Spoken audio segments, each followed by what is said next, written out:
All right, welcome back to the Krueg Show, everybody. Larry Krueger with you on a Wednesday as we talk a little bit about the Niners and the Eagles coming up. The NFC Championship game at the Link in Philly.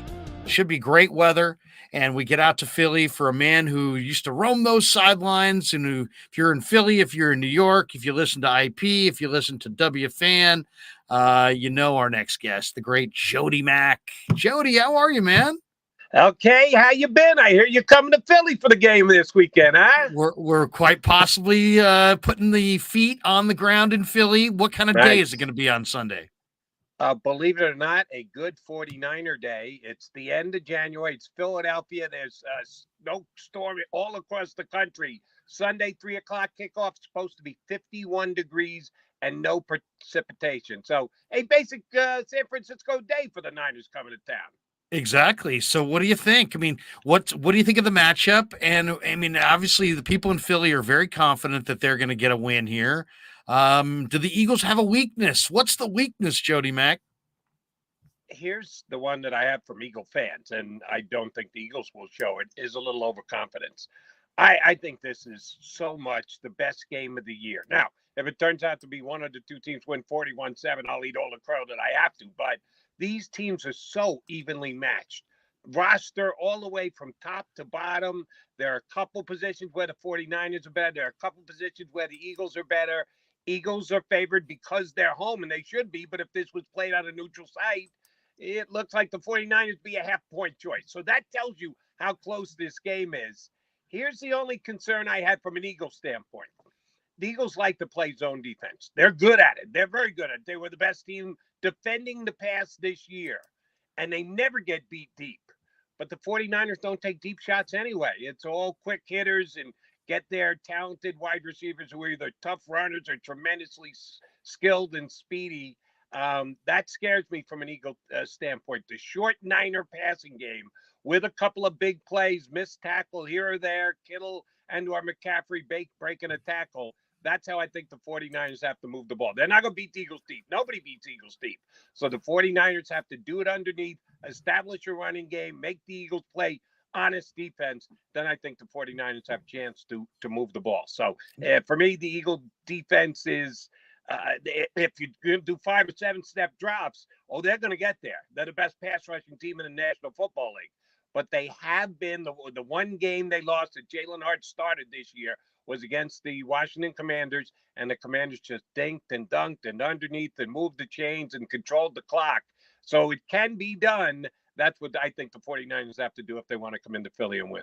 When I watch Philly and Chicago, Trevis Gibson, who goes about 270, bounced on that shoulder on Hurts, and they said it was nothing. Maybe he'd play the next game, and he was out several weeks. What is the condition of Hurts' shoulder? Is it still, does he have a separated shoulder and he's playing with it, or what are we talking about?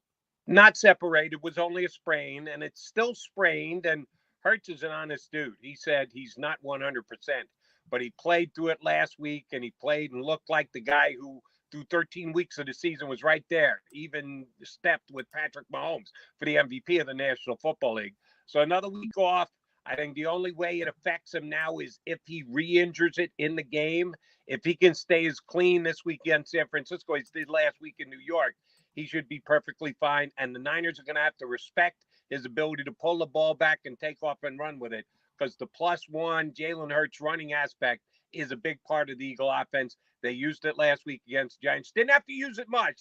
Did it enough to make the Giants play honest, and then they kicked everything else into gear and blew the Giants out. So from the get-go, you've got to respect Hurts' ability to run. But when you get a chance, if you can finish with a hard tackle, and the Niners are as physical a team as there is in the National Football League, I'd finish hard if I were them. A few years back, the Eagles, or I should say the New York Giants, won the Super Bowl with a really good, tough, rough and tumble offensive line that kind of set the tone. A number of really good players on that offensive line. To me, that's one of the better lines we've seen in the last, let's say, 15, 20 years. How would you compare this Eagles line to the best lines you've seen? Right there with them. The Eagles have the best offensive line in football, and between you and me, it's not really close. while Mr. Williams, your left tackle, might be the best player of all of them, the next 4, if not the next 5 guys are probably all the Eagles' offensive line. That's how good they are. Inside with Kelsey, outside with Johnson, Mailata. Both of their guards are top flight. Dickerson's getting better every single year, and Isaac Seumalo's one of the most underrated players in the National Football League. Yeah, the Eagles can run the football. It's going to be very difficult. The most intriguing matchup in the whole game for me, Larry, is this. Lane Johnson is the best right tackle in football. And again, I'll say not really close between he and whoever you want to rank second. Joey Bosa is the best pass rushing edge guy in the National Football League, and he prefers to be on Lane Johnson's side. And Lane just throws shutout after shutout after shutout. Forget about not giving up sacks. He doesn't give up hits. He doesn't even give up pressures. If Bosa can get past Lane Johnson, rush and or hit and or sacked Jalen Hurts, that could be a turning point for the 49ers. So you don't usually zero in on one specific matchup on the offensive line versus the defensive line. Lane Johnson against Bosa could be that good a matchup. I hope the TV sees it the same way I do and you get a bunch of good ISO shots on it. Eagles had 70 sacks. 70. That's a huge number. Who's the guy up front? I mean, Robert Quinn was traded for, and he didn't really do much. I mean, who's the guy up front that we know historically it's been Fletcher Cox, but right. Cox is getting a little long in the tooth now. Hargrave had some monster games earlier this year, and I'm looking at the depth chart, and man, I love every one of those guys. I love Brandon Graham. I love Milton Williams. I love Big Jordan Davis. I mean, that Eagle line is really good. I'll give you one that your pals in San Francisco aren't going to like. Christian McCaffrey is a finalist for Comeback Player of the Year. It's highway robbery that Brandon Graham is not one of those players. Misses the entire year last year blowing out his knee. Come back this year at age 33, gets more sacks, 11 and a half, than he's ever gotten in his entire career. And he's a part-time player. He's a role player. They shuttle him in and out. He doesn't play every single down, not even close. He plays less than half the downs and got 11 and a half sacks. He's the leader of this football team on the defensive side. He's the emotional leader, and he had a phenomenal year. He should be in the running for Comeback Player of the Year. McCaffrey, not good. Saquon Barkley, even worse, is in the final 3 for the voting. Brandon Graham, if not Geno Smith, should have gotten that award this year. He's a big part of their pass rush, and the key guy has been Hassan Reddick. Phenomenal addition. Got him from Carolina.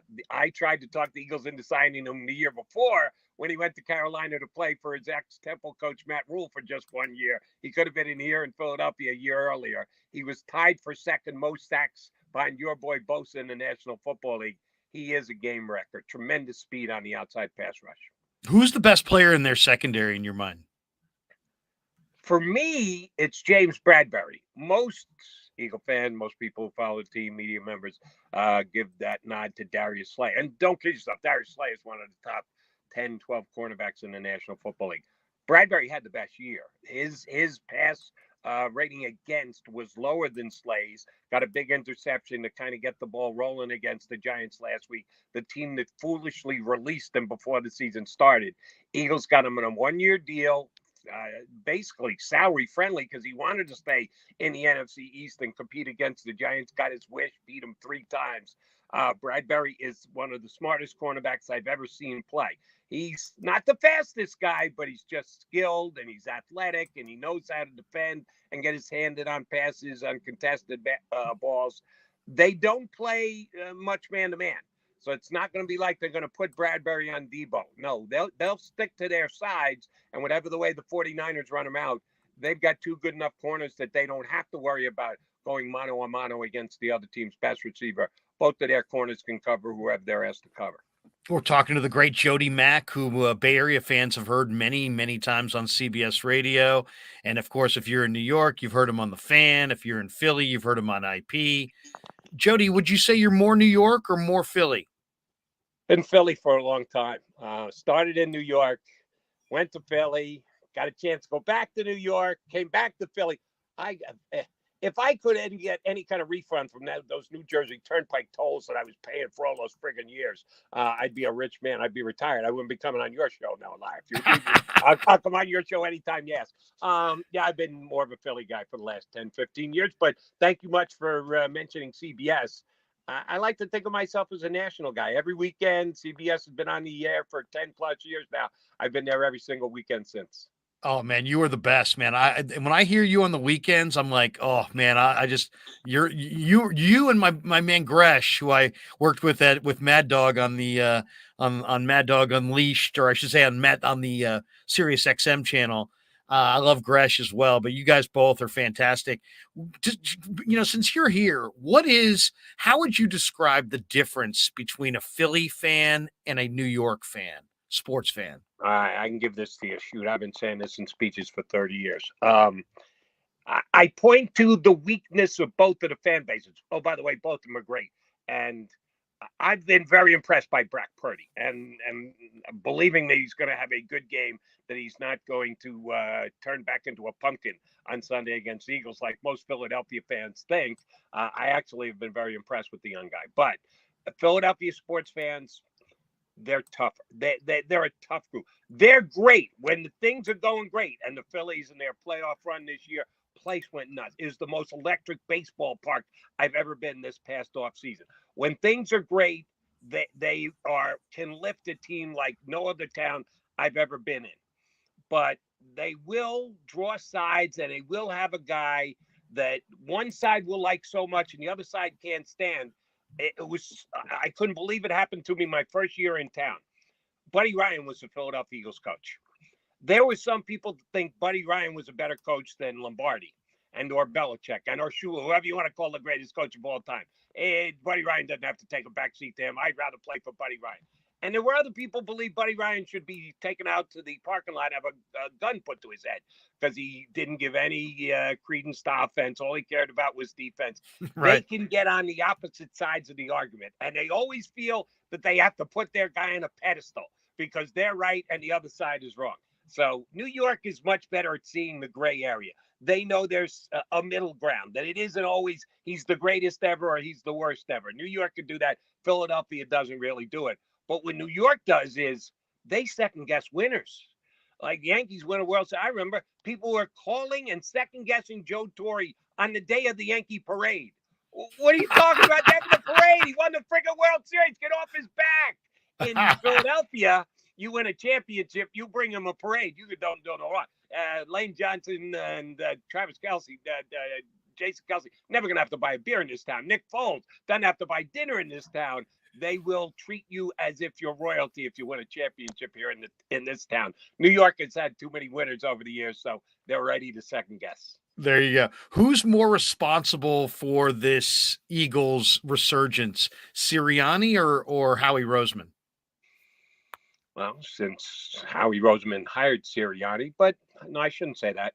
Jeff Lurie hired Sirianni as much as Howie Roseman did. Both are very responsible. If you say, Jody, you got to give him 51. I'd believe it or not, I'd go with the GM more because of James Bradbury and Hassan Reddick and the draft picks. And yeah, they picked Jalen Hurts before Nick Sirianni ever got to town, and people bemoaned that pick. I was one of the very few who got it, understood it, and liked it. He was picked to be a backup. He was going to be Carson Wentz's inexpensive backup. He turned into a safety net. He was turned into one of the best quarterbacks in the National Football League. That was a Howie Roseman pick. You got to give him credit for it, and I would give him a slight edge over Sirianni. Yeah, I mean Roseman and Lynch, John Lynch, I think should be up for executive of the year in the NFL. All right, so here's one that since you're a Philly guy, but you're a national guy and you've worked in New York, that I think you might have a little perspective on. I asked Howard Eskin this earlier today, and he's like, "Come on!" But this whole, I'm just gonna do it. I'm gonna do what Sirianni did on Saturday. He went up on the camera. He found the camera on the sideline, and he started kind of, hey, look at me, kind of. Jody, I've been watching the NFL for years. I've never seen a coach, not Jimmy Johnson, not any coach, you think of the most brash coaches of all time. I've never seen an NFL coach mug for the cameras the way Nick Sirianni did, up 14-0 in the first quarter against the New York Giants. How did that play in Philly? They probably loved it. How did that play in New York? What do you think of it? That's Nick. He wears his emotions on his sleeve. And you're right. If you're not an Eagles fan, you're not an Eagle guy, you're going to look at him and who is this? Either goofball or jerk. You can go either way. You can throw either moniker at him. In Philadelphia, they love him because he's one of theirs. And he wears his emotions on his sleeve. And this is a very emotional fan base. So they love the way that Sirianni handles the business. Now, that's because they're 14-3, now 15-3. If you're 3-15, you pull that stuff, you know what happens. Quick ride out of town. You're relocated, your history. But because he had a season like they did, the team had a good enough season playing for a championship this week. Yeah, he's allowed to be a little goofy in front of the camera. There we go. Todd Labor has become a YouTube member. Todd, welcome to the Krueg Show. Glad to have you. This is the great Jody Mac, who's in the house from Philly. Niners Philly go Sunday. If the 49ers beat the Eagles on Sunday, what will be the reason for it in your mind? Brock Purdy doesn't turn into a pumpkin. And I really don't think he's going to. I still like passer rating. There are so many statistics that they use analytically to analyze football anymore. Every sport, but football is growing leaps and bounds every single day. I still think that passer rating is the best of the new school and the old school. And the kid's got a passer rating of 109. Jalen Hurts is an MVP candidate. He's got a passer rating of 102. How is he not good enough to win this game on Sunday when he's put up those kind of numbers? Does he have as good an arm as Jalen Hurts does? No. Does he have as much experience as Jalen Hurts does? No. Jalen Hurts doesn't have a ton, but he's got more than Brock Purdy. If Purdy doesn't make mistakes, if he sticks to what he's been doing, and I tip my cap to him because he had a couple of passes that could have been intercepted against the Cowboys. They weren't. The luck involved there. But he kept throwing over the middle and trying to throw into tight windows. I think he's got him hanging, and that will be the determining factor. If he doesn't turn the ball over, I think San Francisco can win. If he does, and the Eagles win the turnover battle, the plus-minus, Philadelphia goes to the Super Bowl. Does Jalen have a weakness? If he's healthy, not really. He doesn't make mistakes. He doesn't, I'm at least open-minded to the possibility that Purdy could get picked a couple of times. Jalen doesn't throw it into traffic. If it's not there, he's going to pull it down and run, and he's going to pull it down and run and make it into a positive play. He's as smart as they come. He really doesn't have a weakness that you would target at. Well, we know he can't do that. That isn't in Jalen Hurts' game. Was there any team that took away the run game from the Eagles? Because at times their run game looks thoroughly dominant, and it seems like if with those receivers and this quarterback and his mobility, if he's got play action at his disposal for all four quarters, it's probably a wrap. So has anybody stopped their run? Yeah, the Eagles. There have been games where the Eagles came out and determined they were going to throw the football. That was the game plan. They thought that was the best way to do it. Like I said, the one game they lost in season, it counted that Gardner Minshew didn't quarterback was the Commanders, and the Commanders did a decent enough job at slowing them. So they're one of the best running teams in football. I don't know if they're the best, but they're one of the best, and they will attempt to run it against the 49ers this weekend. If they stop them, if the 49ers can get them off their devotion to the running game early, opens up some possibilities. That's what makes it a game in the second half. I think the 49ers also are married to the run. I think they have a bigger need to do so. If the 49ers can't run, they're in trouble. If the Eagles can't run, they're not in as big trouble as the 49ers would be. And yes, the Eagles have the possibility of making chunk plays down the field in their passing game, which I don't think San Francisco has. Jody, you're the man. We're going to let you go, but give me your prediction on the game. What's your final score? I'm going to take the Niners and the Bengals this weekend. I really think Kansas City and Philly are the better teams, but I'm going to go with the hotter teams over the better teams. That's just kind of the way I see it. I don't think Purdy's an accident. I saw him looking this good in minicamp. We talked about it all summer. I'm going Niners, Bengals, and I think 49ers. I'm going like 27, 24 49ers, something real close. How do you see A it? lot of given scores similar to yours, so I like it. Here's the prediction I'm going to give you. The winner of Sunday's game wins 2 weeks down the road, Sunday, Super Bowl Sunday. I think the winner of the NFC wins the whole thing. Eagles win. They'll turn around and beat either Cincinnati or Kansas City. 49ers win, and right now they're the longest shot of the four to win the Super Bowl. If you want to make a wager, take the 49ers to win 2 games in a row. You get a pretty good payoff. If the 49ers win, I think they turn around and win the Super Bowl as well. Who's going to win the game this week? You're going to have to listen to CBS Sports Radio this weekend to find out. That's right. In fact, check out Jody. He's a great follow on Twitter, Jody Mac, Jody McDonald, and he'll be on CBS Radio this weekend. And I believe I'll be joining you for a segment, Jody, previewing this game. Tell people what do you know what time yet your shift starts on Saturday in the East? And yes, we'll make the conversion. West Coast time. I'm on from 7 to 11, 7p to 11p. So Saturday night. We're gonna squeeze you in there somewhere, pre-taped or live, but Saturday night, 7p to 11p West Coast time, I'll be on. Jody, you're a phenomenal radio listen, man, whether I'm in the East Coast, the Midwest, the South, the West Coast, if I'm driving around San Francisco, if I flip on CBS Radio and I hear Jody Mac doing his thing, I'm there. I'm there from beginning to end. So keep it rolling, brother. You're fantastic, and we look forward to seeing you on CBS Radio this weekend, and we wish you nothing but health and success in 2023. Krug, my pleasure, and I look forward to talking to you Saturday on my show. Sounds good. Thanks, Jody. The great Jody Mac. Oh, he is fantastic. He is absolutely fantastic. Check him out on CBS Radio, which you can hear here in the Bay Area. He is as good as it gets. All right, let's take a break right here, and then we're going to get into the chat a little bit, and I'm going to put a link in for the video calls.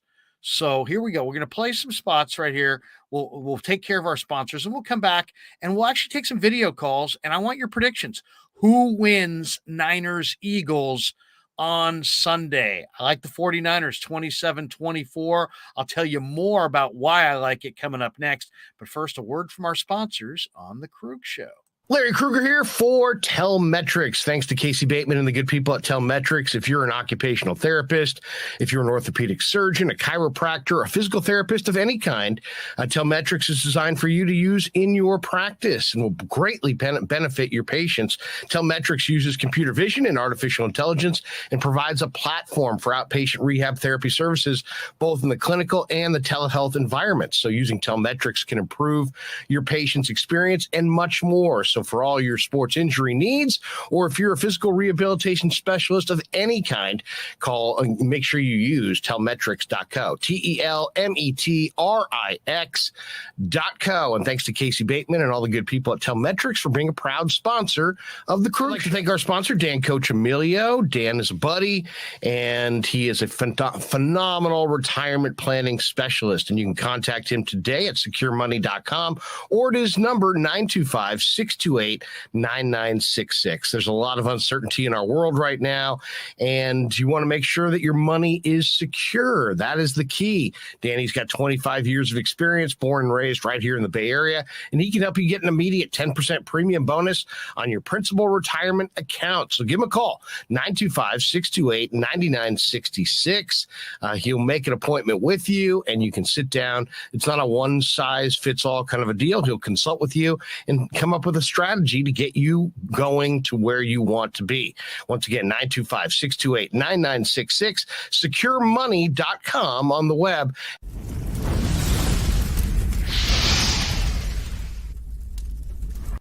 And thanks to Tony Casera and the good people at Casera's Italian Menswear. They are housing the Krueg Show t-shirts, and they're a proud sponsor of the show as well. The Krueg Show t-shirt, the Krueg Show podcast t-shirt is available there at their store in Dublin. Their address is 7372 San Ramon Road in Dublin, California. And go see Tony Casera and get yourself a Krueg Show t-shirt and support the show.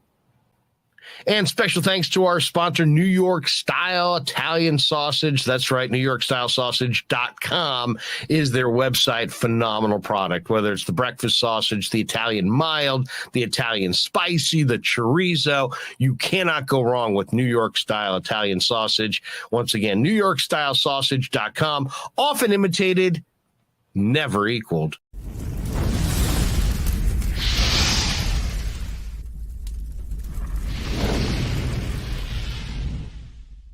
All right, welcome back to the Krueg Show, everybody. Hope everybody's having a phenomenal Wednesday. Was down in Santa Clara today. Talked to Ray McLeod about his fumble. Talked to Ray McLeod about his 53-yard kickoff return after the fumble. So, it was good. It was good dialogue, and we'll have that for you later on. Of course, you can catch me on YouTube for all our Niner content.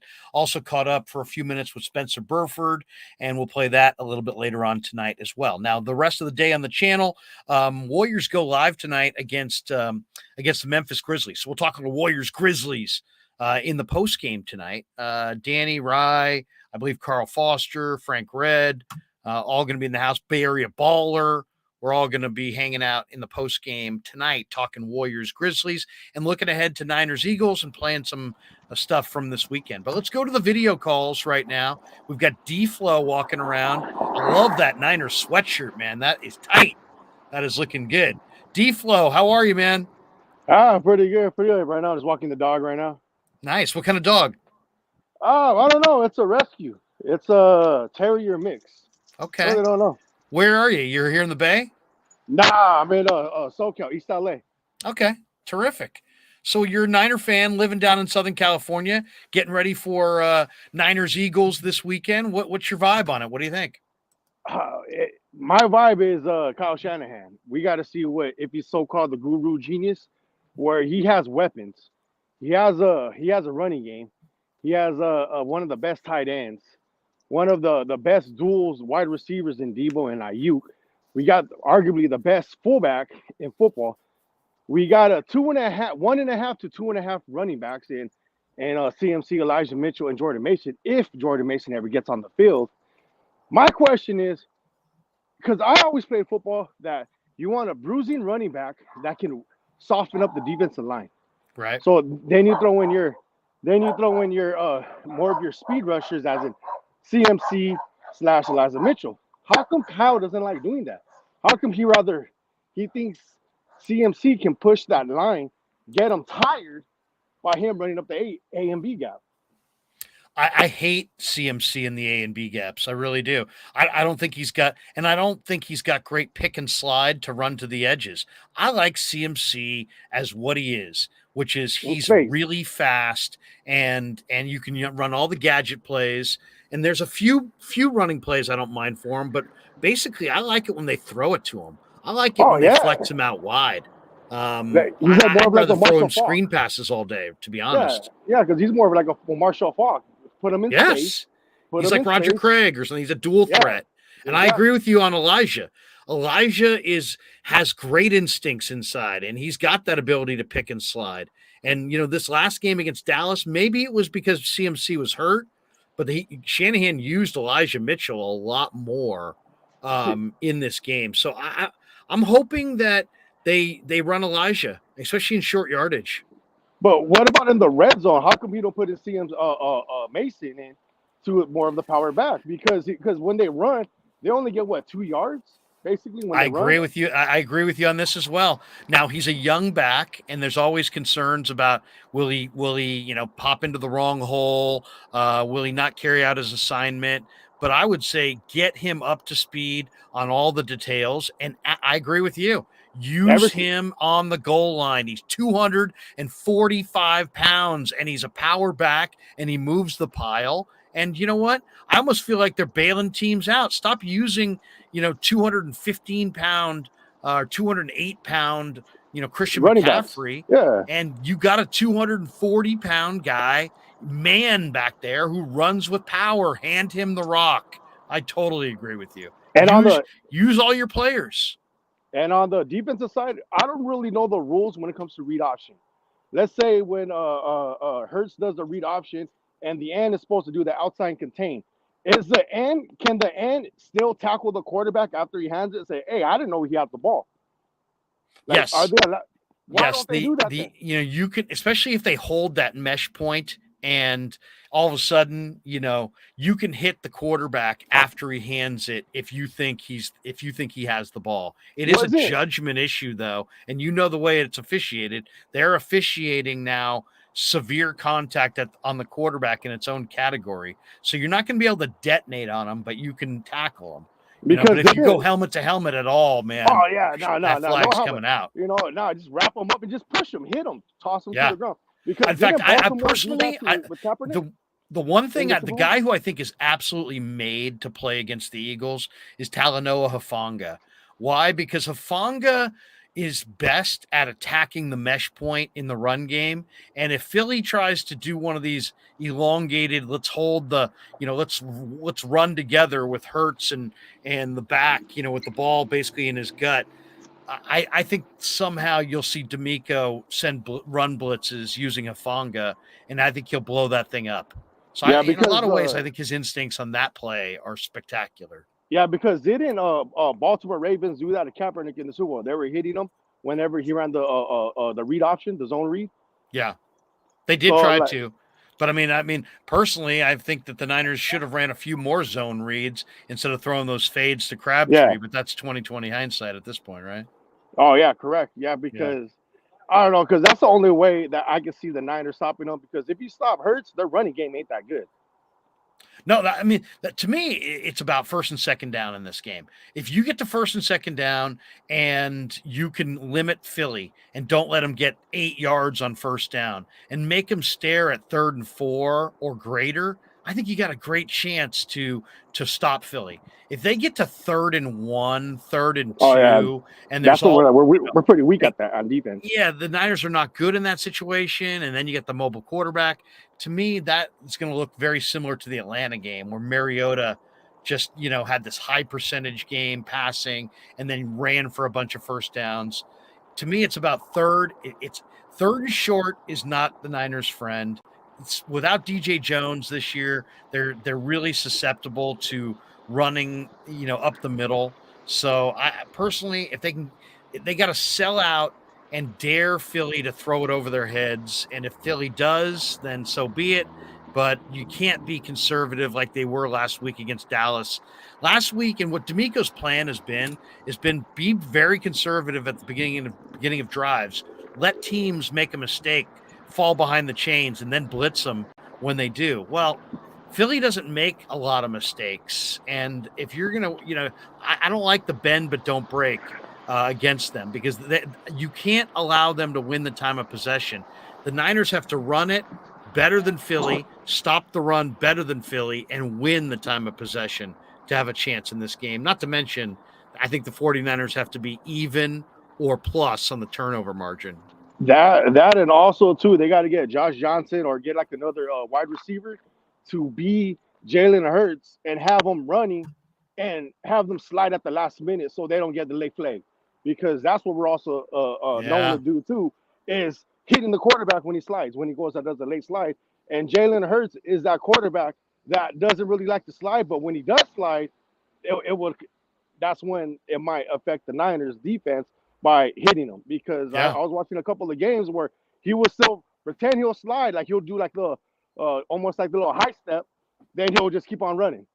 So I know. Well, and you're talking about a quarterback who he does a lot of squats. I mean, this guy can squat over 1,100 pounds. Yeah. So you're talking about a quarterback who has power leg drive like a running back in short yardage, and he also has that power leg drive to cut and move in short areas. So and then you're right. If he slides down and you hit him, you're drawing the flag. And yet if he doesn't slide down and he barely buries the shoulder, he's almost got the power of a running back. Yeah. So it's he provides. In today's NFL where there's really ticky tack on any kind of penalties on hitting the quarterback, then you've got a quarterback that has this strong, powerful of a base. It's a nightmare. They literally what they got to do is they got to win on first down. And they got to get them into 2nd and 10 or second and long, and then make a play and get them into third and long, and then probably send some kind of blitz, and you better get home because otherwise Devontae Smith and A.J. Brown are gonna burn Lenore and Charvarius. So it's gonna be a tough game for the Niners, but I think Purdy is going to take care of the ball better than Hurts, and I like the Niners to win a close one. Oh yeah, it's gonna be a real close one. And not only that, we need a wrap on defense because Hufanga had a sack. You got Eric Armstead had a fell off of it. Yeah, so they gotta make sure they wrap instead of trying to make the hit because someone else is gonna go finish the job when you wrap. Now you're in East LA. You're a Niner fan. No Rams, no Chargers, no Raiders. Nah, I grew up watching Joe Montana, Jerry Rice. There you go. Yeah, how would you describe LA as a fan, as the football fans down there? I mean, it's obviously a massive area. Is it Rams? Is it Raiders? Is it Niners? Is it It's not Chargers. It's no Chargers. There's a lot of Niner fans, a lot of Raider fans, and a sprinkled in Rams fans. But really? It's mostly a lot of Rams fans. Oh, Niner fans out here. There's there's probably like 6 chapters out here that I know of. Really? Yeah. And I'm in the SoCal Gold-Blooded chapter. Nice. So where are you going to watch the game Sunday? You going, or are you going to watch it on the tube? No. We have a chapter over here. It's over at the Hacienda Pizza Company. That's where we're going to watch our games. Awesome, man. Well, hey, man, thanks for chiming in. Are you a regular subscriber to the Krueg Show, or I am, but it's my first time calling. Thanks, man. Well, I want to get your insight. Be like, what's going on? Like, how come they're not using these players? Like, what's going on? I'll tell you, we're never really going to get straight answers on the player usage. It's more like just asking around and doing some homework, but you're never going to get straight answers on that, though. But man, I appreciate you following the Krueg Show, and you know what, we're going to do more shows like this where we start with a guest, and then we're going to open up the phones, and we're going to be on tonight after the Warriors. I don't know if you're a Warrior guy too, but Warriors Grizzlies tonight should be good because the Grizzlies have been talking a lot of smack, and the Warriors are struggling at 500, and a lot of James Wiseman rumors. So we're going to come on afterwards, talk a little Warriors, and then talk a little Niners Eagles too. Yep, Shannon Sharp almost went toe-to-toe with one of the Grizzlies. Yeah, Shannon Sharp. That was ridiculous. I was thinking, is this roid rage? I mean, what's going on? I don't know, but I started laughing. That was hilarious, though. Yeah, I mean, and I like how LeBron, since LeBron likes Shannon Sharp, he was cool with it. But if Skip had done it, he wouldn't have been so cool with it. Yeah, I don't know if you've seen, there was a truck going by with the Niner flag going by. Oh, really? There's a lot of Niner fans out here. All right, D-Flow, thanks for chiming in, man. We'll let you go. All right. Go Niners. You got a final thought? I got to see what the rest of the week looks like. I got to see how the injuries of CMC and Elijah Mitchell is. Any chance of hopefully they'll put in Ray McLeod. Since Ross Dwelly played last week, I wonder if it's for him to get used to the blocking so we can use him because we all know he can be a receiving threat. We all know that. Yeah, Dwelly's he was a great receiver at University of San Diego. Yes, the Toreros. And every time Kyle Juszczyk got hurt and George Kittle, every time he wanted to step in for that one game, he actually did good. Every time he has opportunity. I'll tell you one thing. I would love to see the Niners use Debo, Aiyuk, and Ray. I'd love to see the Niners use their receivers running the ball against the Eagles because that's where the speed really is. And I know Bradbury and these guys can cover. I don't know that they can run with Debo and Aiyuk and Ray if the Niner players have the ball in their hands. So if there's one thing I would love to see Kyle do is I'd love to see him run his wide receivers, end arounds, reverses, get those receivers with the ball in their hands, on the Niners side of the line of scrimmage and let them make plays with their legs. Do like a reverse pass. Yeah. I would love to see Aiyuk, on a maybe a little bit of a flea, maybe like an end around, I'd like to see Debo on a run, but not between the tackles, outside the tackle box. Yeah, outside the tackle box. That's where. And that's remember the Commanders game where Ray had that play that was like kind of like Raheem Mostert, where he just ran to the edge. The Niners blocked it perfectly, and he ran for like 66-yard touchdown or whatever it was. Get Ray on the edges. I think he might be able to bust one on these Eagles. Yeah, because we have the team. I just want to see more down the week is going because it's going to be a close game. It's going to be a good 80s, 90s dogfight. Yep, no question. All right, D-Flow, have a good day, man. Appreciate you. Yes, sir. There we go. D-Flow from East LA. Very cool. Very cool. MF says the Kate Scott game. I see the Philadelphia connection. We've got this one from, first of all, we put the stream in there. If you want to do a video call, we've got the video call option available. James Cho says, awesome content, Larry. Thank you. Appreciate that. Jody Mac is awesome, man. And, we taped a deal with Howard Eskin that we'll put up later tonight as well, or we'll put up on YouTube. But Howard, we couldn't get on video. We're having a hard time with the video. So we just did an audio call and we taped it. So I've already done a conversation today with the great Howard Eskin from WIP with Jody McDonald, who you can catch on CBS Radio here in the Bay Area on Saturday night. I will be joining him on that show. And then, of course, Jody Mac's on WIP, WFAN. I mean, Jody Mac's everywhere. So Jody Mac and Howard Eskin today. And we were down at Niner camp. As I said, I talked to Ray McLeod. I talked to Spencer Burford, and we'll have some of those interviews later on today. All right. I like the Niners in this game. I think the Brock Purdy, I heard something today I couldn't believe. Was it Fox, I think? I'm not sure what show it was, but some young lady who was moderating was like, Brock Purdy did nothing last weekend. It's like she wanted to say that Jalen Hurts was better than Brock Purdy. That's not crazy. Heck, most people think that Jalen Hurts is better than Brock Purdy. But then she went on to say, Brock Purdy did nothing last week. And I'm thinking to myself, that's ignorance. He was 19 of 29 for 214 yards. He was sacked twice. He was going up against a very fast defense, and he did not turn it over. And to me, that's doing something.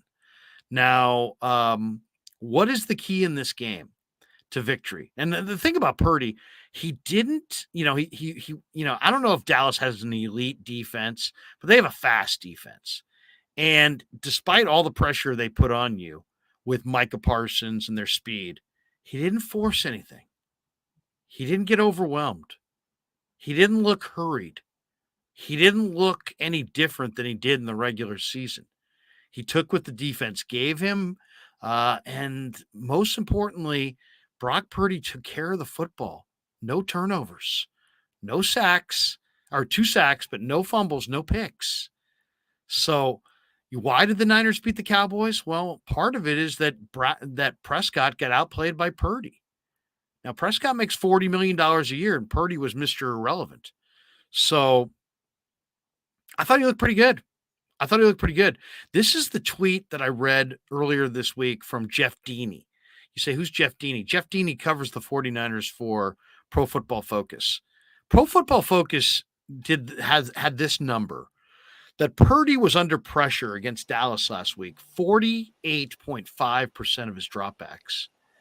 That percentage, nearly 50% of his dropbacks, was the most that any Niner quarterback had been pressured going back to the 2020 season. And he didn't turn it over. And when the Niners offensive line was able to keep Purdy clean, 15 of 17 for 159 yards. That's right. He completed 88% of his passes for 159 yards when they kept him clean. So to me, I mean, yeah, is he a rookie? Yeah. And he's only the 5th rookie quarterback to start a conference title game. And, rookies typically go down at some point in the playoffs, and who knows, maybe his streak will run out. but we're talking about a quarterback who's never lost, and a quarterback in the NFL, and a quarterback who just outplayed Dak Prescott and Geno Smith the last 2 weeks. So, and a player who really has played really consistent football basically ever since he stepped into the starting lineup. So this idea that, Brock Purdy is somehow, I think Brock Purdy's going to play great. I don't know if the Niners are going to win this game or not, but I know Brock Purdy's going to play damn good. Let's go to Digital Drew, who joins us from Chi-Town. And then we've also got Carlos hanging out as well. Carlos, hey Larry, how's it Carlos going? D and Digital Drew. What's up, guys? How you doing, man? Good. Hey, Larry, what's going on? Well, what are you guys thinking? And we also have Jose, who's now in the room as well. Jose, good to see you. All right, I know Digital Drew is in Chicago. Carlos D, where are you at? I'm in Arizona. Just left the Bay Area 3 years ago. I've been living there all my life. I love your jerseys in the background. You got DC and Ronnie. Oh, no, who's that? Bosa. Oh, I thought that was Dwight Clark. That's 97. Pull my head out of the way, yeah. Bosa and Ronnie. A lot. And then Larry, Jose, where's Jose from? I'm currently in Turlock, California. Turlock. Your mic is really low. Yeah, there we go. See if there it you works now. You're in Turlock. Yeah. So we got a man in Turlock, California, and then these guys are out of state. Well, what do you guys think? Why don't we start with Digital Drew? Digital Drew, what's your prediction on the game this Sunday? What's your I'm going Niners 27-24, and I think the key on both sides of the ball is first and second down. I was looking at some numbers. The Eagles are 32nd in defending short yardage runs on third downs. They're 26th in the NFL at stopping the running back behind the line of scrimmage. They're 21st in the NFL in giving up carries that gain between 5 to 10 yards on a play, but 32nd, dead last on short yardage runs. So to me, It's about getting to short yardage on offense and avoiding short yardage on defense. I think if the Niners can, I think they can win the game.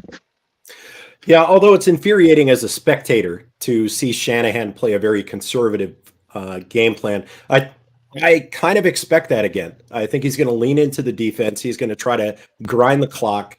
I think he's going to commit to the run earlier because that might be one of the weak spots to Philadelphia. But let's get real. Philly is probably the most complete team that the Niners have faced potentially all year outside of the Chiefs. So I think we might still see that, 24-17, maybe sub 20, very similar to the Dallas game. All right. So you're liking the Niners to win a low scoring game. Or to lose a low scoring game.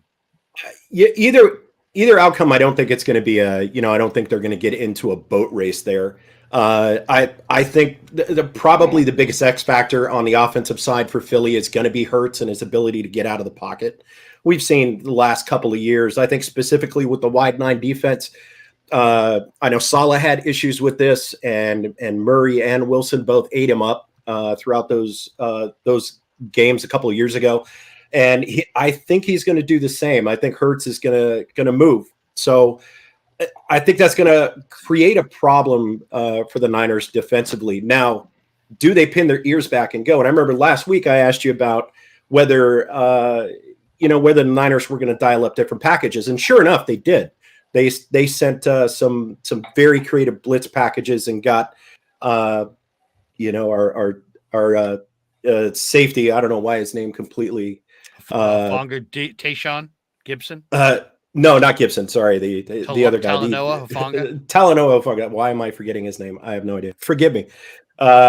He came in free. Scott, completely free and unblocked on a couple of blitzes. I think we're going to see the same thing. But Bosa, I'm officially worried about our defensive line. Can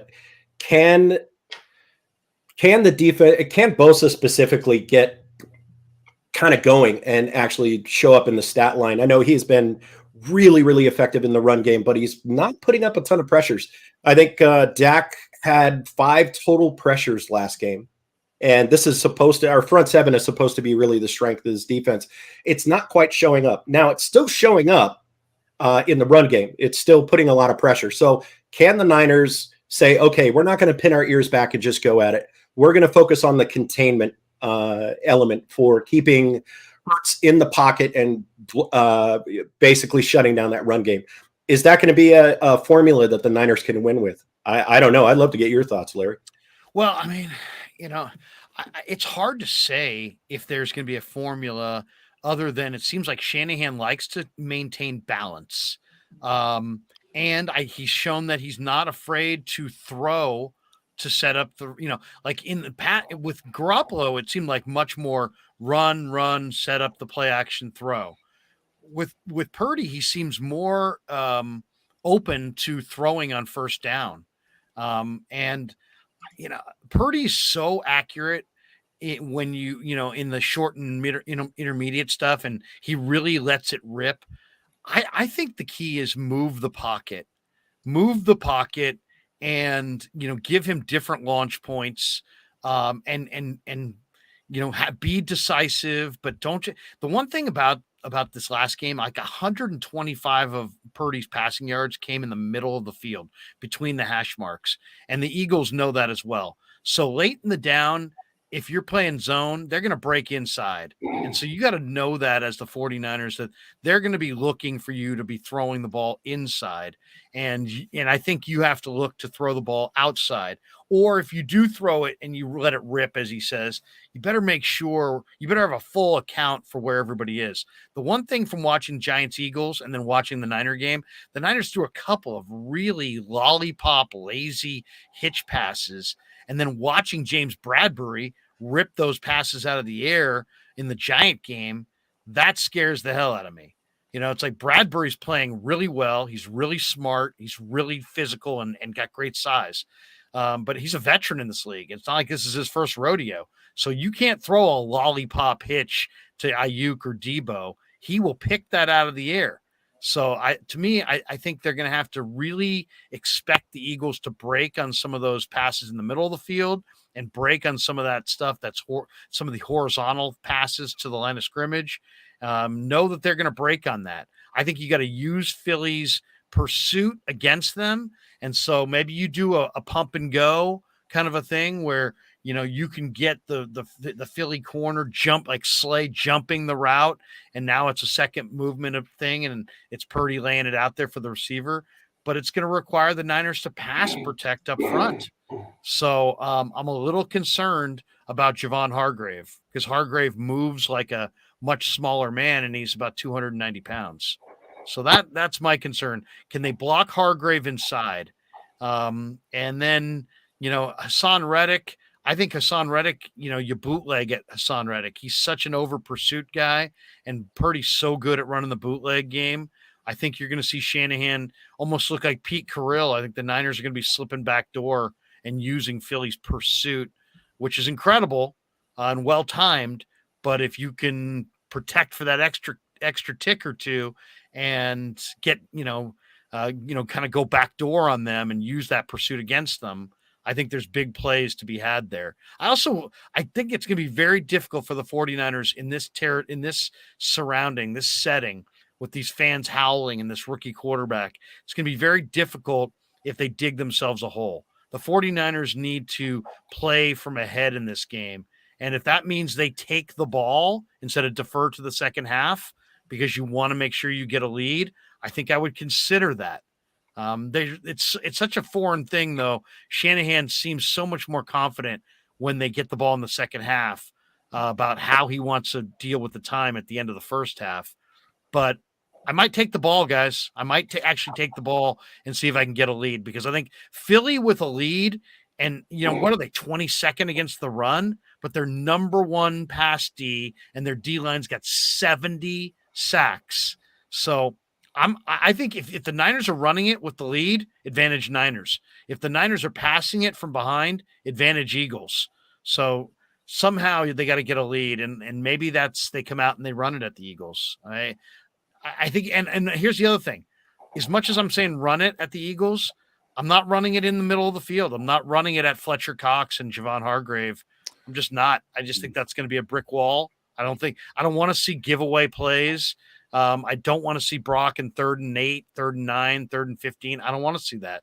I want to see 3rd and manageable for Brock, and that means getting something done on 1st and 2nd down, and that probably means being creative to get something done on 1st and 2nd down. And then if they do get a lead, I'd like to see them use Elijah Mitchell as the put-away back, because I really think he's more dependable and more reliable and maybe more productive running at a defense that expects you to run. That's how I see the key. And then also, turnovers. The Niners are now 15-0 when they're even or plus on the turnover margin, 0-4 when they're not.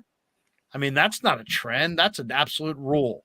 So that means the turnovers become very, very key. Let's go to Carlos. Carlos, what do you think? I've been yapping. Digital Drew gave us his perspective. Now I want to hear yours. What do you think? Give me your idea on Sunday. Well, before I talk about that, I just wanted to say it's good to finally be on your show. Krueg, been following your career for a long time. I go back to Candido with Wow. And I'm also a Sacred Heart class of 85 guy. So I know a lot of your classmates over at SI. So okay. we have Sacred Heart connection. class 85. So you're a couple years in front of me. SISH. Big rivalry. SH, you're phony. We got the Bruce Mahoney. You like it, that? you know That's special for you. Go ahead, Carlos. Though, what do you think? And thanks for being such a supporter of my career, man. I appreciate that. Absolutely. Well, I was on Ryan Hensley's show last week, and it's funny that you mentioned. I brought it up to him that me and you grew up with Walsh in the '80s, and we always wanted the ball first. If we wanted the coin toss, we wanted the ball first. Walsh right. He had the scripted plays, remember? Yes. And Walsh, he always used to use boxing analogies. He wanted to get off first. He wanted to punch first. He wanted to hit first. So it's interesting to me, the dynamics of football, that whether you have a good defense or a bad defense, everybody defers. Everybody wants to go on defense. And I know, I get it. You want to score at the end of the first half and at the beginning of the second half and double dip it. I get it. But there's something to be said, Larry. We grew up with Walsh, get the ball, go down the field, touchdown. 3 and out, touchdown. Boom, you're down 14-0.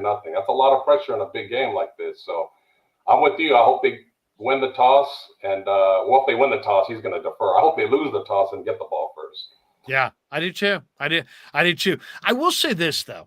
When everybody's charged up and amped up, offensive football is about cohesion, right? Defensive football is about energy and accountability. And what do you have at the beginning of the game? Man, you got all this energy. So I kind of feel like the team that goes on defense in that first sequence has a little bit of an advantage. And that's what made the Walsh years so amazing, is that Walsh had his plays so scripted that he would just break teams down. And we all remember, to me, Jerry Rice at Soldier Field at the beginning of the 88 NFC Championship game is the one that I think of, where he bounced off a couple defenders and went in, and the Niners beat the Bears that cold day 28-3. And Walsh was a guy who loved to do the trick play early. Like he threw Walsh in Super Bowl 16 called a flea flicker in the first quarter against the Bengals to Charlie Young. He called a reverse play on the very first game against the Saints. He knew the Saints were going to be all jacked up and were going to fly the ball. He ran a reverse.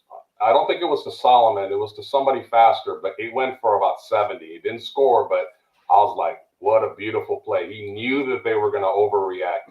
If Shanahan had the guts to do that to Danny Gray, who's never used, boy, but that's kind of wishful thinking there. But as far as how I see the game breaking down, I think it's going to be a little low scoring. I got it like 24-20 Niners, somewhere around there. One thing that concerns me a little bit is, as great as Purdy's playing, similar to Jimmy, the Niners are not taking advantage of teams stacking 8 or 9 in the box by hitting them deep.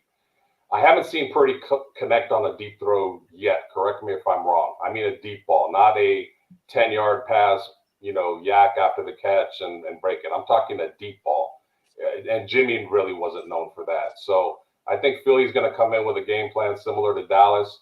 When I watched the All-22 yesterday on the Dallas game, they had all our plays, like everybody was covered. The wide receiver screen was covered.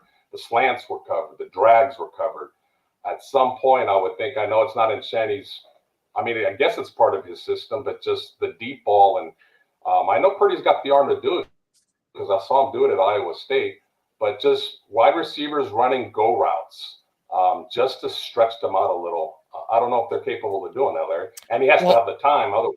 I would love to see what we saw in the Seattle game where they used Danny Gray, ran him deep, threw to Aiyuk underneath. I mean, that the one thing about going deep is that, yeah, Purdy might not have the arm, but if you're, defenders are naturally going to cover the receiver deep.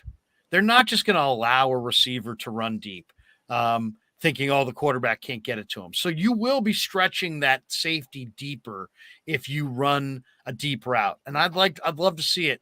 I'd love to see the Niners run Danny Gray on some drag, take the top off the defense and create that space by running him deep. I'd like to see them use Ray a little bit and try to get to the edges in the run game. I'd like to see them try to utilize their speed, put their speed on the field, put it on display, and then go underneath to Aiyuk and underneath to Kittle. I'd like to move the pocket quite a bit and get Purdy into a rhythm. See if you can do whatever you got to do to see if you can get that first down. It seems like when he can establish a rhythm, man, he's really, really good. He's a rhythm player for sure. But, ultimately, I think what it's going to come down to, the Niner defensive line. Because if the Niner defensive line can't bother Hurts and get him into third and long, it's going to be a long day. It's going to be a long day. If it's the Eagles on third and 2 all day, and they come to the line of scrimmage with this awesome offensive line, a mobile quarterback with strong legs, weapons on the perimeter, and good running backs, the Niners are going to really struggle to get off the field defensively. I think the 49ers have to be super aggressive on first and second down and try to play as much as they can in the Eagles' backfield and set up that third and long. You can't expect that you can't rely like Dallas. You could almost rely on them to make some mistakes. You knew Prescott was going to throw you a pick, and you knew Dallas was going to commit some penalties.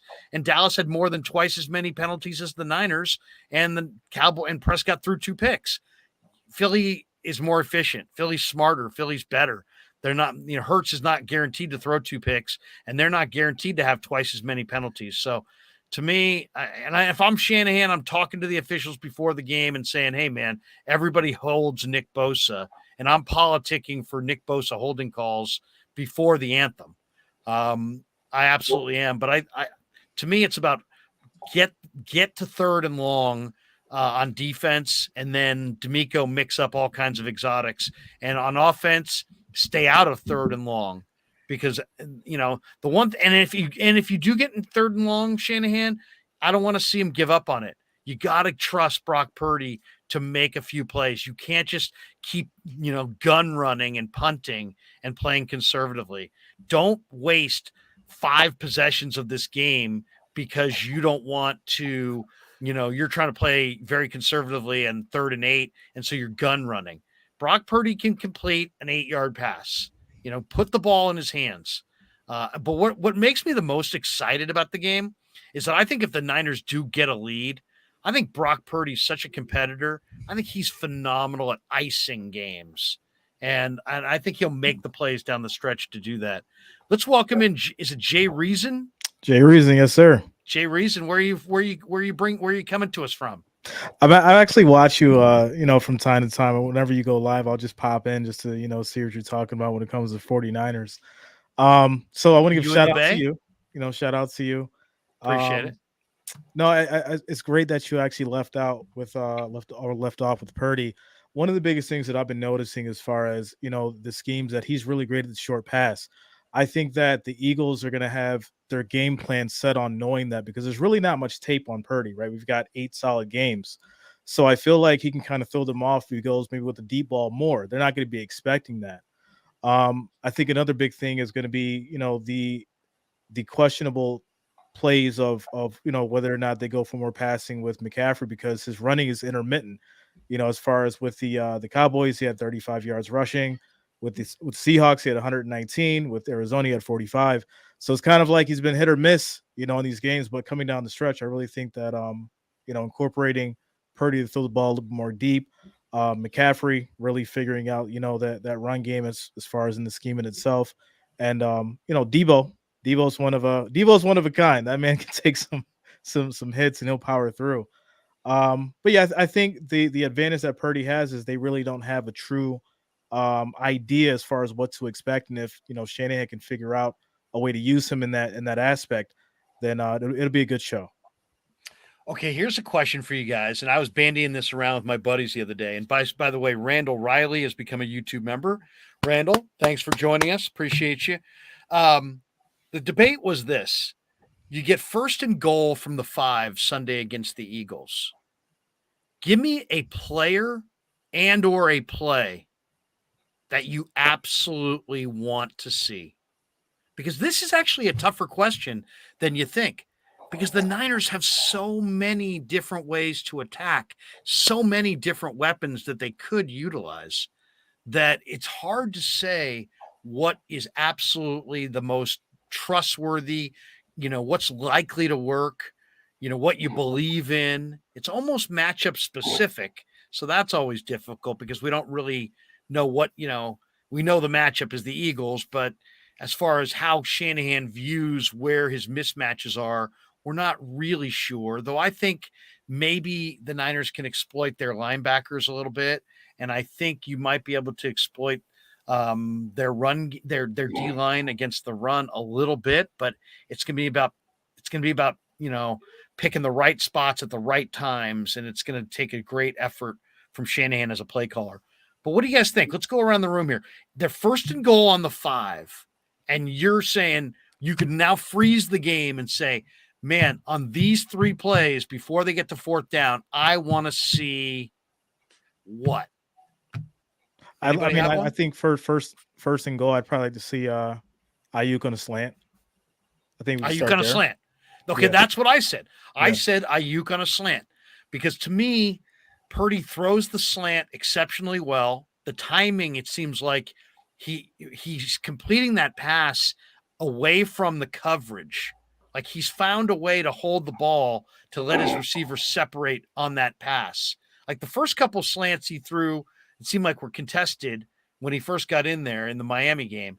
But since then, when he throws the slant, the timing is great. And Aiyuk has such courageousness going over the middle that I don't think you can intimidate him. And I think he can take the big hit and hold on. I think I really love Aiyuk's hands when he knows when the ball's in the air, he plucks it with his hands, and I think he's got strong hands. So I said the slant to Aiyuk. And I think another one too, obviously if that doesn't hit, then second and goal, you could probably go a corner route to use check or Kittle, maybe hit him in the corner of the end zone. I'll tell you the one I liked is some use of like an orbit motion type thing, an east-west motion, and then the quick handoff to Elijah Mitchell, and he's got to make the quick decision, and they've got to quickly identify where he is, and you've got all this eye candy with motions and maybe Debo in the orbit, and so your kind of linebackers are kind of hanging back because they're looking for pursuit angles on is Debo going to get it, and then you get the quick hitter to Mitchell, who's got a great ability to read what he sees and kind of take it up in there. That was the second thing I wanted to see. I want the slant to Aiyuk and the, east-west motion and the quick, let's say, halfback dive to Elijah. Digital Drew, it looks like I can see you percolating on some ideas down there. Yeah. What do you think? I think one thing that Niners definitely have an advantage on in this game is physicality. And I think the Cowboys underestimated just how hard and how physical this team plays. And if I'm 1st and 5, I want to remind Philly of that on every single play.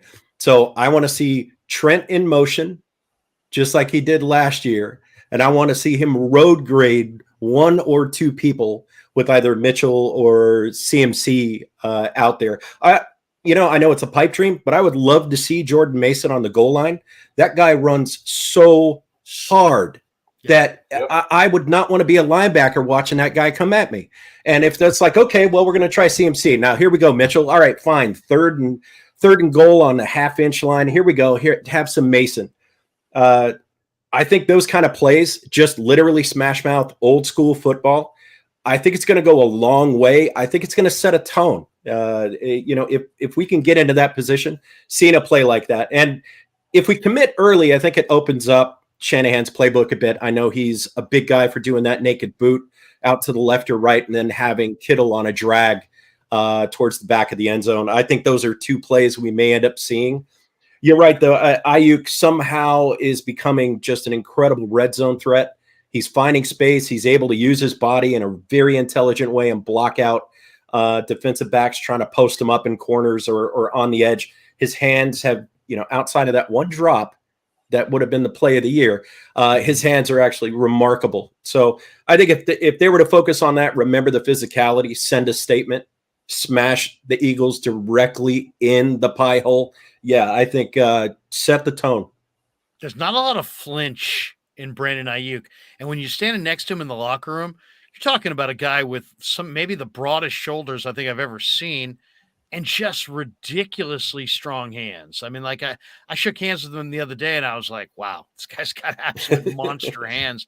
And that's NFL wide receivers kind of as a rule, but he's even a little bit more he never runs any of the in cutters or slants with any suggestion that any contact bothers him at all. You know what I mean? He never turns his head. He's never peeking at the defender. It's almost like he's just like, bring it on. You know what I mean?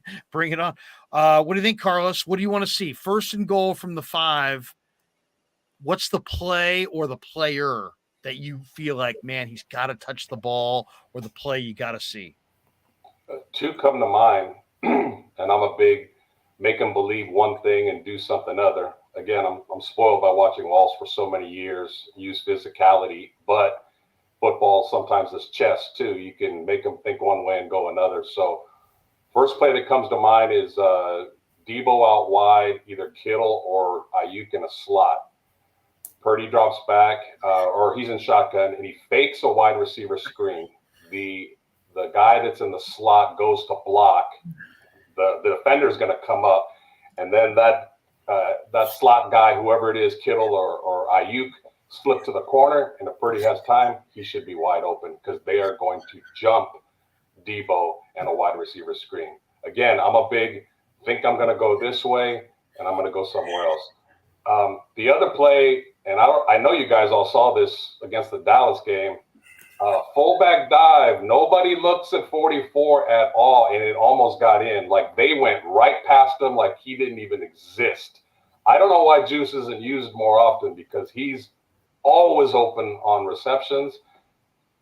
6, 8, 10 yards, we'll take it. In that game, I'm going to take whatever I can get. So, yeah, fullback dive.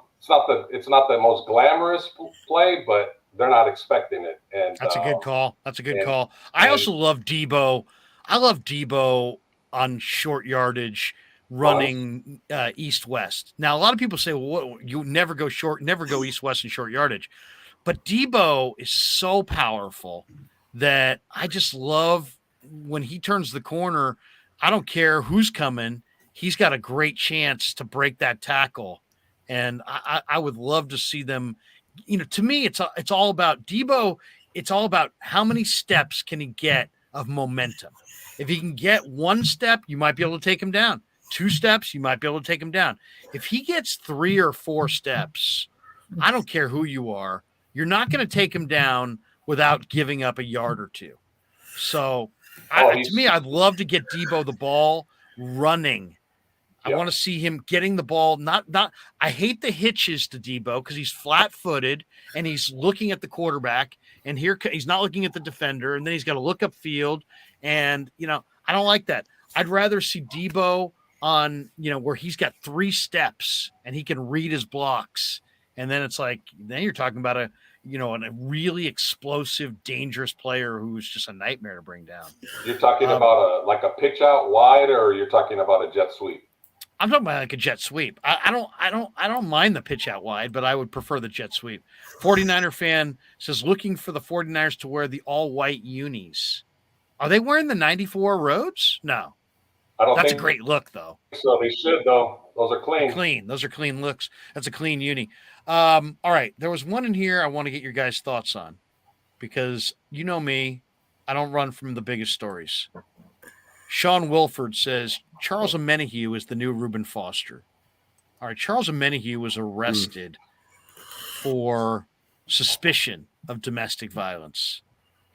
Kyle Shanahan was asked about it today, and he said that they're aware of it and that, in their opinion, he is going to play on Sunday. There's an awful lot of people that have voiced their opinions about, should he play, should he not play. My belief is that, and I don't know how, obviously domestic violence is a terrible thing. It's a part of our society. It just happens to bleed over into sports. And in this case, it touches the 49ers. I don't think the arrest point is when I would sit guys. I think it would, unless there was some, the actual facts of the case are so egregious. I think I want to get beyond the arrest point. Why? Because from what I've heard from the people that I've talked to in law enforcement, my brother's a judge, that there are situations where somebody could call for domestic violence call, and when the police show up, like somebody has to be arrested. And it doesn't mean that domestic violence actually occurred. It just means that there's an accusation of domestic violence. Right. And because that's such an involved situation, I think it sounds like the right thing to be like, well, if there's an accusation, wait until it all gets ironed out. And that sounds like the right thing. But there's a presumption there of guilt. And I just think that the presumption of innocence has to rule the day. So, in my opinion, I don't care if it's my team. I'm not saying this because Charles Omenihu is a Niner. It could be a Eagle. It could be it's more about, I just don't think that players should be taken off the field at the arrest point. I think it should be after there's, actually some findings and some, evidence. But it sounds like Omenihu's going to play.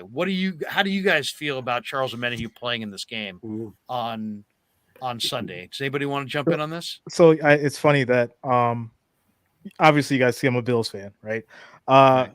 There was a situation with Matt Ariza, if you remember. He was the Bills punter. Right, the punter, San Diego State kid. There was accusations of a situation that happened.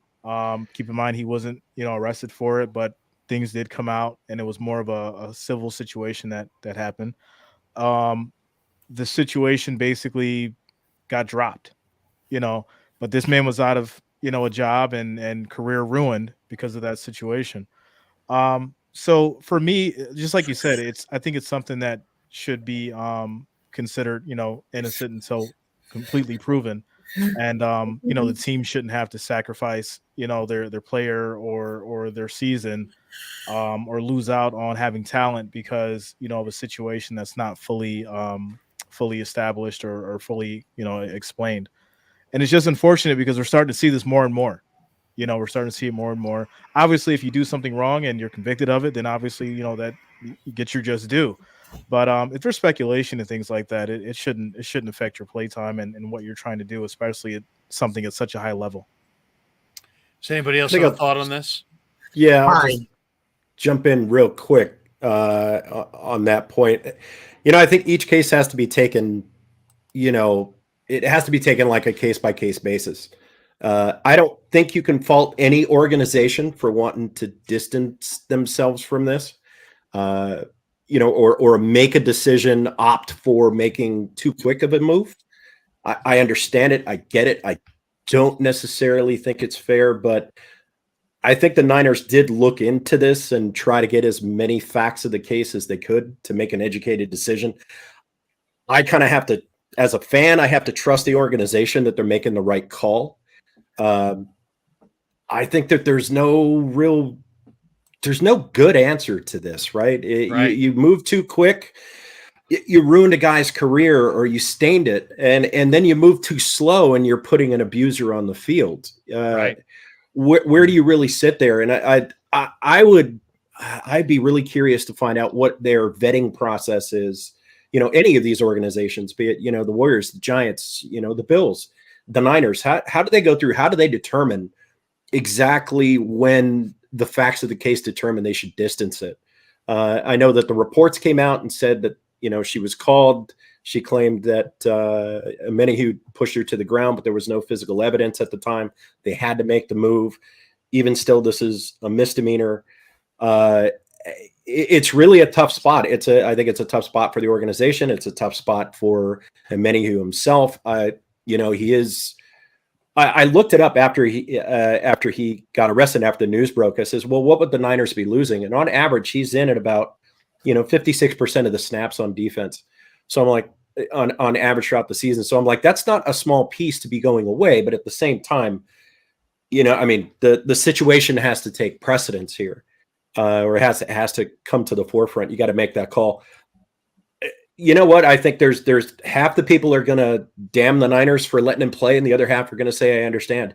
I think it's a no-win situation for every single party involved. Yeah. No, there's just no question. And yet, I'm not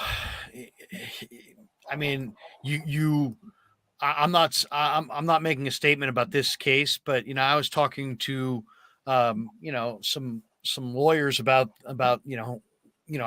guys who I know who are my friends who have become lawyers. And they said, it's a sad state that we're in, that, sometimes people represent things that aren't true. And sometimes what it seems on the surface isn't always what it actually is. So it's a tough situation. As you said, I think really well too, Digital Drew. It's not, there's no win, nobody wins here. Everybody's uncomfortable. Everybody is ill at ease, and the teams don't, obviously, they don't know where to go, but they're looking for some guidance.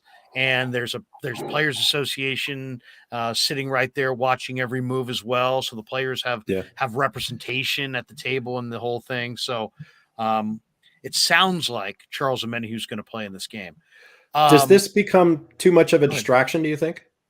Sorry, I know we wanted to. I know there are going to be a lot of stories written about it. I know that Kyle Shanahan today at the presser, the first 2 or 3 questions from the presser were about Charles Omenihu and his status. But I think Shanahan was pretty clear that, they've done some due diligence and that they are making a call to allow him to play. And they feel like to take him off the field at this point would be unfair to the player. That's their public statement. I'll say this. There's one thing that's probably not debatable at all, is that the 49ers and their representatives have more information about this situation specifically than any of us do.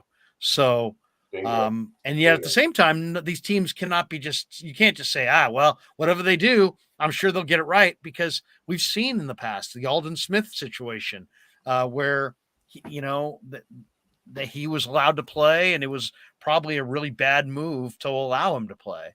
So it's obviously a story that the 49ers wish we weren't talking about right now.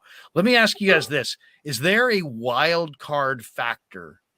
When I say that, I'm just saying any factor in this game that either we're not thinking about, we're not talking about, or we're not giving enough credence to as a key factor for either the Niners or the Eagles in this one. And by the way, we have SOT Productions here joining us as well. SOT, how are you?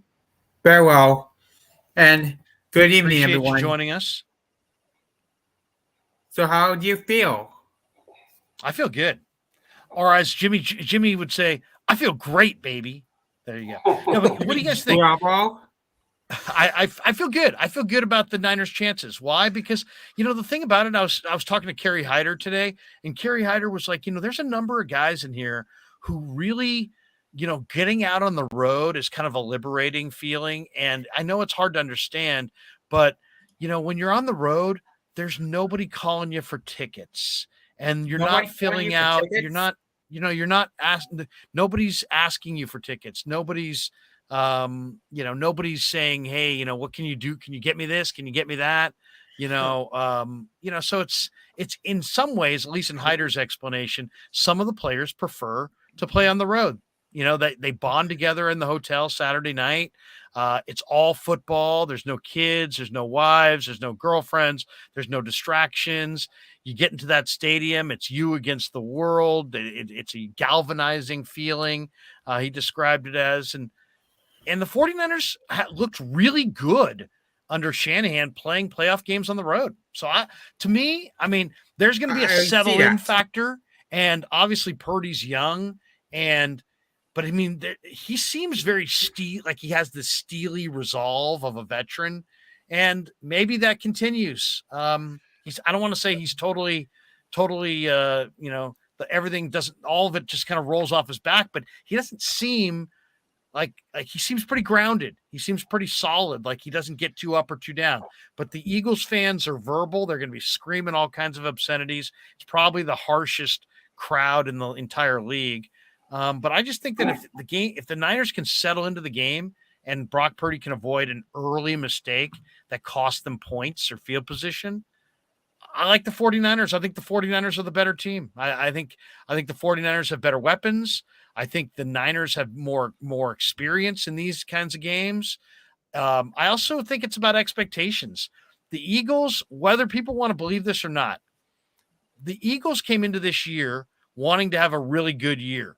The 49ers have been in the Super Bowl and have been to the championship game, and it's like their season in a lot of ways starts right now. It's like it was all about get back to this point and do it right this time. And so I don't know. I think the Niners are going to play exceptionally well. That's my guess. I think the Niners are more battle tested for big games like this for sure. Their roster has been through, these big playoff games more than the Eagles are, and the Eagles being at home is going to add more pressure to them because you listen to the media, you listen to ESPN or anybody on the East Coast. This is a wrap. Philly's winning this game. By the way, I love beating Philly almost as much as I love beating Dallas, and that includes baseball, Giants and Phillies back in 2010. Philly fans are really, man, they need to get it. An X factor, Larry? Yeah. What's the wild card factor, the X factor, maybe a factor that we're not really thinking of? I don't like to bring it up. God, I really don't want to bring it up, but referees.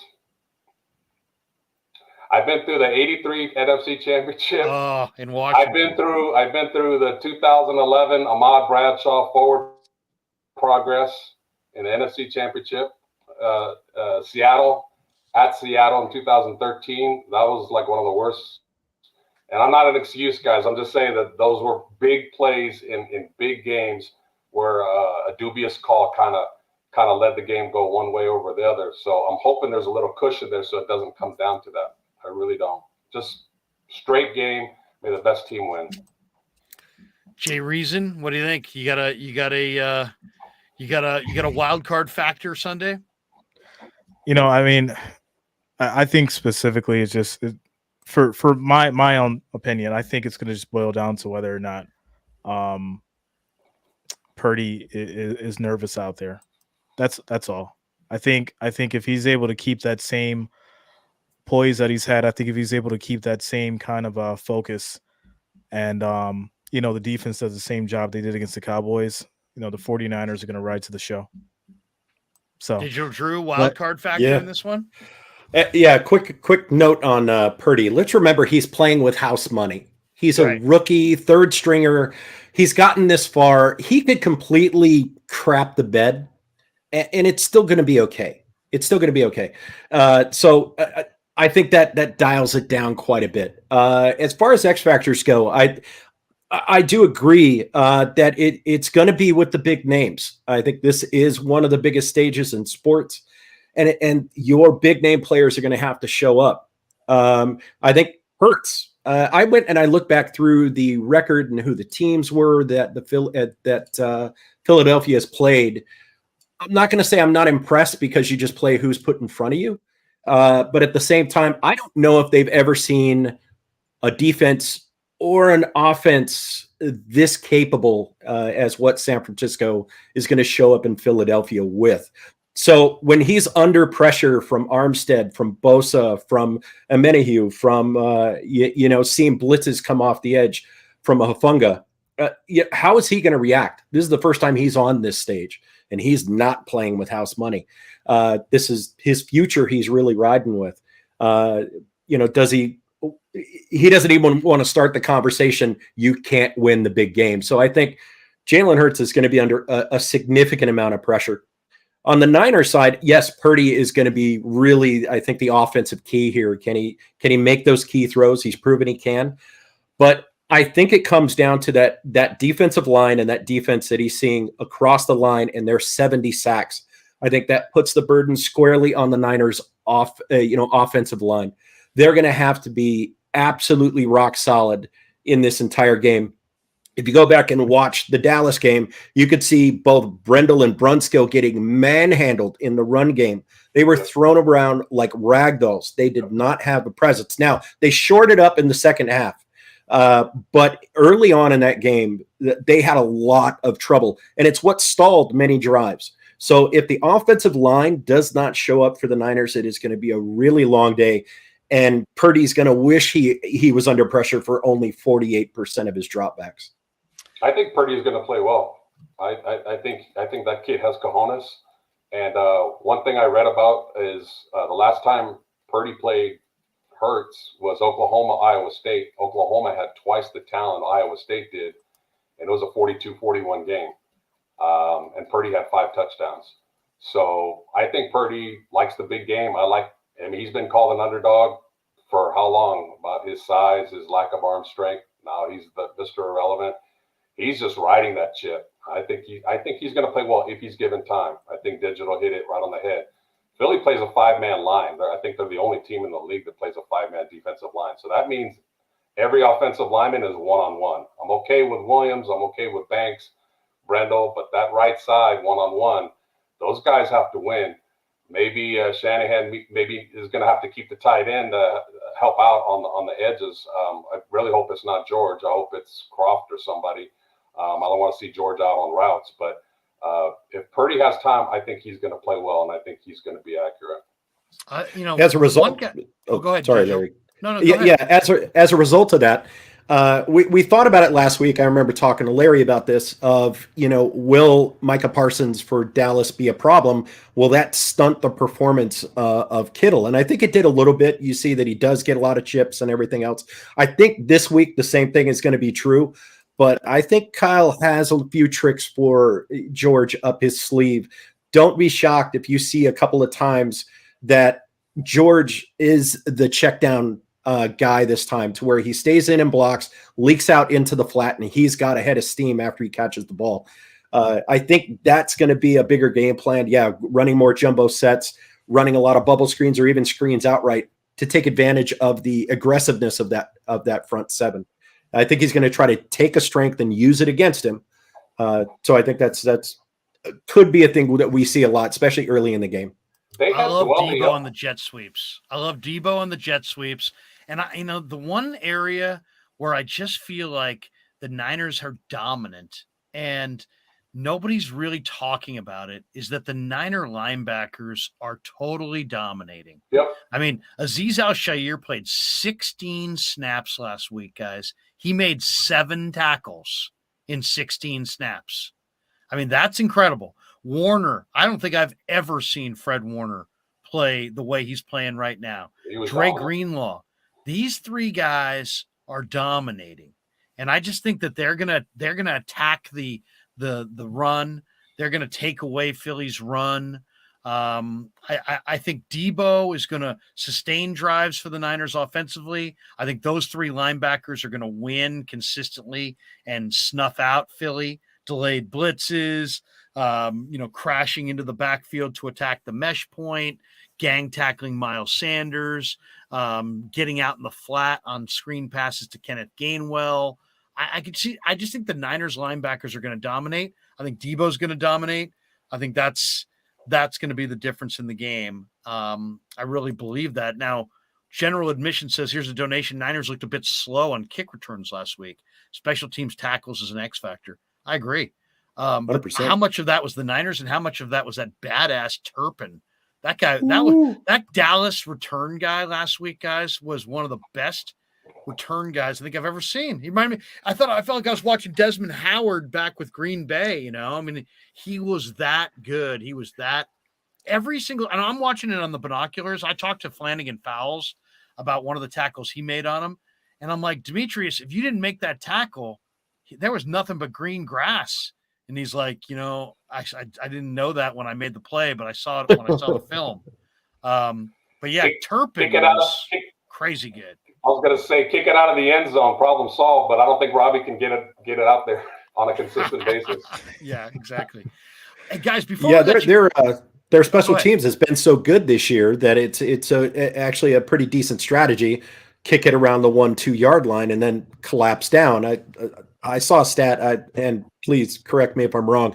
I want to say the average starting position on kickoffs was something like the 16-yard line for the Niners. I mean, their special teams have been exceptional.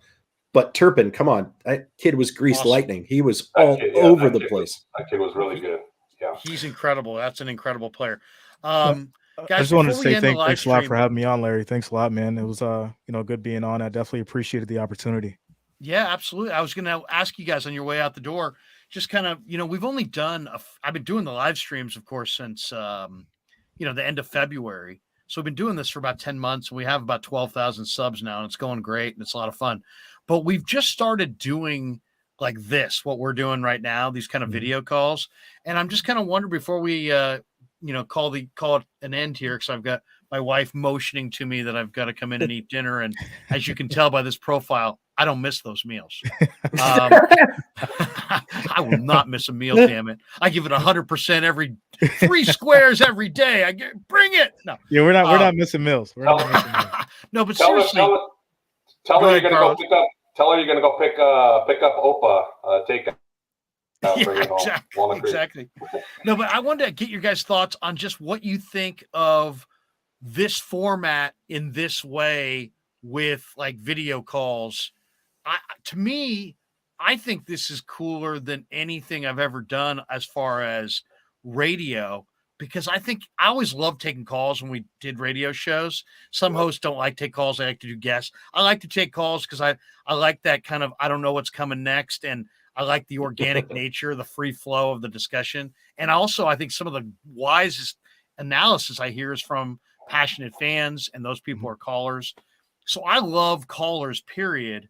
But to me, video calls are like the greatest thing ever. I mean, I just think it's the best because people get to see you in your own setup, in your own backdrop. Carlos, you've got some Niner jerseys. Digital Drew's got his video game in the background. We got, Jay Reason's a big Bills fan. He's got the Bills logo there. I think that's always really cool. But then I just always felt like sometimes callers are given no credibility in radio because we don't see them. But if we saw them, we'd be giving them more credibility and more time.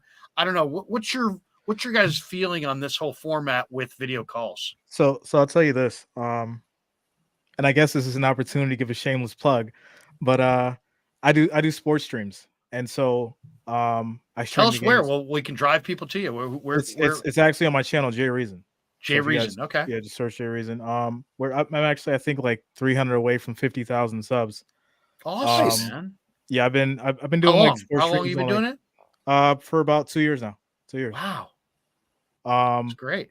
I've been doing like sports streams on Sundays, and then what we'll do is we'll do like panels for our prediction videos. And sometimes we'll have people on, they'll do like they'll hop on like Restream, and you get to like, it's more of an engagement thing. And it's really fun because I think seeing like the person's face and engaging with them opposed to just having them on the phone.